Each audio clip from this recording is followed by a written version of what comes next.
keep it under 10 minutes. Okay, ready? I'm going to speak a lot of these answers, not write them. Evolution is the development of new types of organisms from pre-existing types of organisms over time. Another way to write this is it's a change in a population over time. Today, we're going to really take this description and expand it and saying that it's a change in allele frequencies in a population over time. And so that's really the focus of today's lesson. Natural selection is the process or the mechanism. The process or the mechanism in which organisms best suited to their environment reproduce more successfully than others. So natural selection is the mechanism or process in which evolution can occur. All right, so Lamarck talked about acquired traits being passed on, and we know that that's not true. So if you lifted weights, your babies would be born with more than average muscles, so that's obviously not true. Charles Lyell talked about geological processes of today occurring for millions and millions of years. So the way that we see erosion or volcanic eruptions today is the same way that's been happening since the beginning of the Earth's creation. Those processes are uniform. That concept is uniformitarianism. Darwin used the phrase descent with modification. That means new species descended from pre-existing species, but must be able to change as the environment changes. 4 is going to be D. Natural selection has to do with the fact that organisms with adaptations or more favorable traits leave more offspring. It's all about reproduction. And in an evolutionary sense, an individual's organism has high fitness. Fitness is due to C. Reproduces more successfully. Being more fit is not being taller, smarter, stronger, or faster. It's about being able to have more babies. Okay, so some short answers for number 1. Why are acquired traits not directly related to the process of evolution? Because individual offspring cannot inherit acquired traits. If I got a suntan or a sunburn, my baby's not going to acquire that or inherit that in their genes, right? Only inherited traits can be passed on to your offspring, and only inherited traits that are passed on to the offspring are going to change that population over time. Thomas Malthus' idea about populations, that all organisms, he talked about populations of all organisms and reasoned that the environment limits the populations of all organisms, causing either deaths or limiting births. So Thomas Malthus talked about populations in London being limited, right, as the environment or the resources became limited. And so Darwin read an article about Thomas Malthus and the economy of London, and he attributed it to what happens in nature, right? So people in London started to die more frequently, and the population started to become limited when the economy was bad, when there wasn't a lot of jobs and not a lot of food. And so take that concept and apply it to nature, and that's what Darwin did. That's the whole concept of survival of the fittest. What is the relationship between evolution and natural selection? Natural selection is the mechanism by which evolution occurs. It is the process which causes evolution. It's the explanation of how evolution works. Number 4.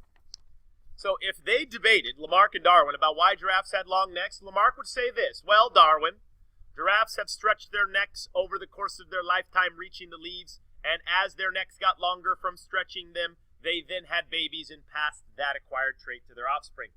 Darwin would then say to Lamarck, Lamarck, you are an idiot. You cannot pass on acquired traits. The reason why giraffes had long necks over time is because in a population of giraffes, there is variation.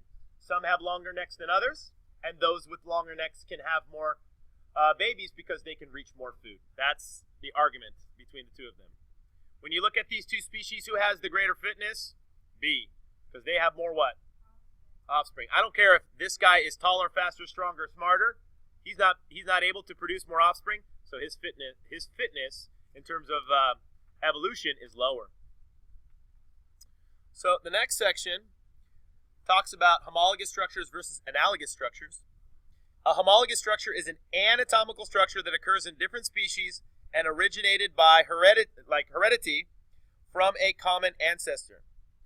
For example, the arm bones in a bat, a whale, and a human are very similar in structure because we all evolved from the common ancestor of a mammal that had those arm bones. An analogous structure, right, have closely related functions but are not derived from a common ancestor. So an example of an analogous structure would be wings in a bat and wings in a moth. Did bats and moths have a common ancestor that have wings? Absolutely not. They have very similar function because we take these two different species, put them into the same environment, and they have very similar structures. This is called convergent evolution, right? Convergent. You'll see them talking about convergent evolution right, where is it? Here, convergent evolution. Oh, it is with an E, sorry, my bad. Convergent. Spelled it right the first time. Shouldn't second guess myself. Okay, fossils are the remains of pre-existing organisms. The principle of superposition is very simple, guys. As rocks are layered on top of rocks, you start with this layer, and then we add this layer, and then this layer, and this layer, and this layer. So if I find a fossil in this layer versus a fossil in this layer, which one's the oldest? Bottom or the top? Old, new. That's the law of superposition. Relative age and absolute age. The relative age of a fossil or rock is simply an indication of where it is in terms of the law of superposition. This is relatively older than that one because of where it is. And if I know how old this rock is from absolute age using radioactive isotopes and half-lives, if I know that this rock right here is about 50 million years old, then I can tell you that that fossil is relatively around the same age. Absolute age is about radioactive dating. Relative age is about where it is in the rock. Got it? The wings of a bat and the forelegs of an alligator, homologous. They both have that structure of a humerus and then the two bones of the radius and the ulna, carpals, metacarpals, phalanges. Features that were useful to an organism but are no longer useful for us. Superposition, the lowest layer is the... Number 4, we have many vertebrate embryos look similar at early stages of development. So if you look at us and a chicken and a turtle, for instance, our embryos at very early stages look pretty similar. Fossils are the remains or traces of pre-existing organisms.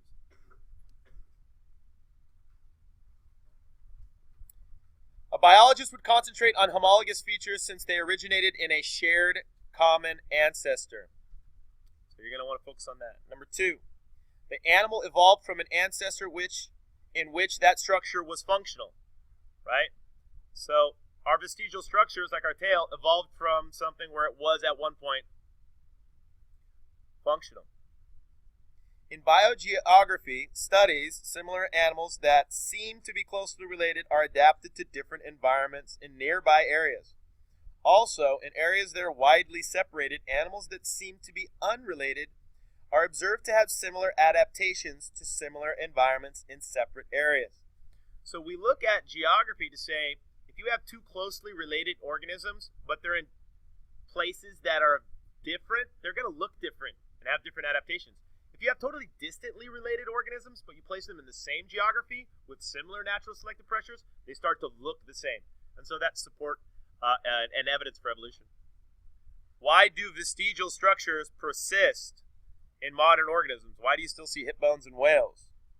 Because the environment will not select for or against organisms that have a particular structure unless that structure affects the organism's fitness.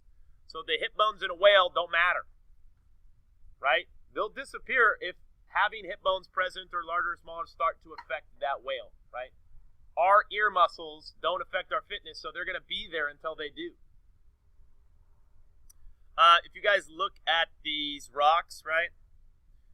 The oldest are at the bottom, the newest or youngest are at the top. Trilobites are really ancient organisms that you'll see very early on. Then we have plants, then it was dinosaurs, then it was mammals, right, in terms of the age of these organisms.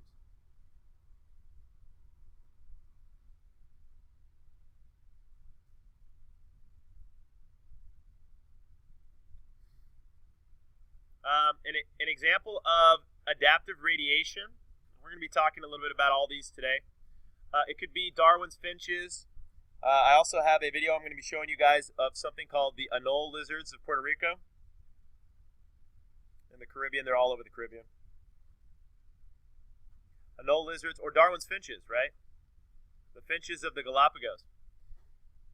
I mean, there's so many examples of artificial selection, I don't know where to begin. Dogs, cats, crops, farm animals, like pigeons that are raised, horses that are involved in horse racing. Examples of coevolutions, we're gonna be talking a little bit about those today. But a lot of flowers have evolved to look like a lot of insects, and a lot of insects have evolved vice versa, and so this is a coevolution. There's a garter snake and a very poisonous newt. The newt starts to evolve to have really strong poison. The garter snake evolves to become resistant, and so the newt has to evolve to have really stronger poison, and vice versa. So they evolve together. So when you see the evolution of two organisms, that one organism influences the evolution of the other, and vice versa, we call that coevolution. Right? So where it's not the actual environment that's causing the two things to change, it's those two organisms themselves. Convergent evolution would be like a dolphin and a shark have converged because you have different organisms living in the same environment.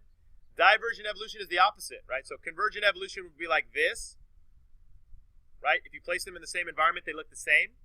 Divergent evolution is you take a bunch of members that look the same, you put them in different environments, and they start to look different, right? Resistance we're going to talk a little bit about today. How does bacteria become resistant? Well, you have a bunch of bacteria. These guys are weak in terms of antibiotics. These guys are strong. If we start to take antibiotics, right, it'll kill the weak ones first. They tell you to make sure you finish your antibiotics and finish it all the way through, because if you don't, guess who you leave behind? The strong ones. And since you've killed out their competition, they're the ones that are going to go through my cell division, and they're going to ones that are going to kind of divide and take over, and now you have a bunch that are strong, some that are strong, and some that are even stronger. And now you got to take some super strong antibiotics. And what happens is we end up evolving things like this. Methicillin-resistant strains of bacteria that are killing people in hospitals at a dramatic rate. So we actually have to address, for the first time in human existence, these superbugs that were the creation of modern medicine that has only been around for about, 50, 60 years or more. And so this is something that your guys' generation is going to have to address, that my parents and I'll probably have to address it too.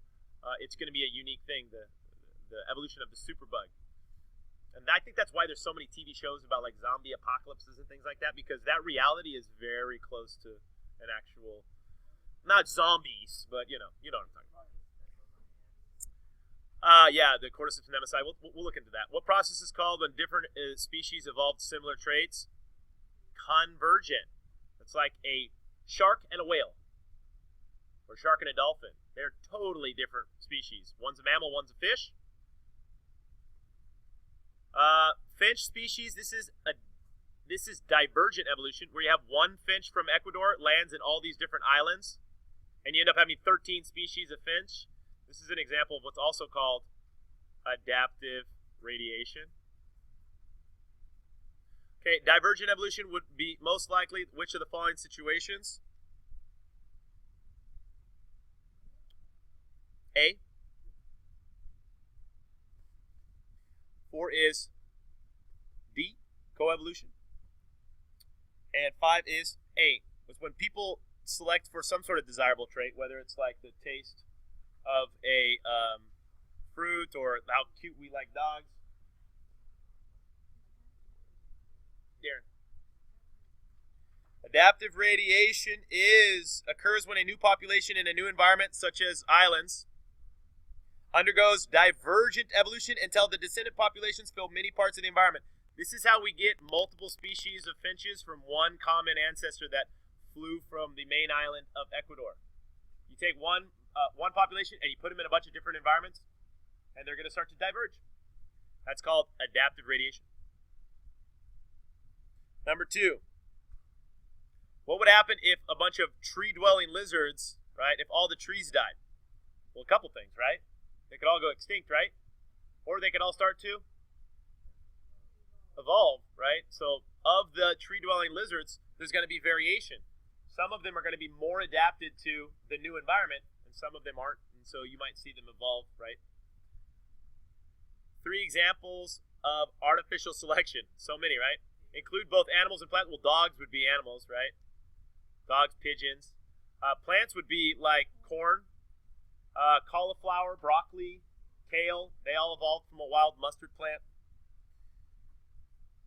Number 4. What would a species that lives a long time but had few offspring be more or less likely to become extinct after a sudden change in its environment than a species that had a short life but produced many offspring? The long-lived species with few offspring is more likely to become extinct. The short-lived species with a lot of offspring is more likely to adapt to a change in environment because you're going to have more babies, you're going to have more variation. The more individual offspring you produce, the more variation you have, and the more genetic variation there is within a population, the stronger chance it has for surviving. Right here. This is an example of divergent evolution, where we all had one common ancestor, and then all of us kind of filled these different environments and evolved to become totally looking differently. It asks, when did the rhesus monkey and the green monkey diverge? Like, when was their common ancestor? Well, if you look at the rhesus monkey and the green monkey based on this phylogenetic tree, that's about what? 15, I don't know. Maybe it's a little lower than that, 15, 16 million years ago. And which of these primates existed before all the others?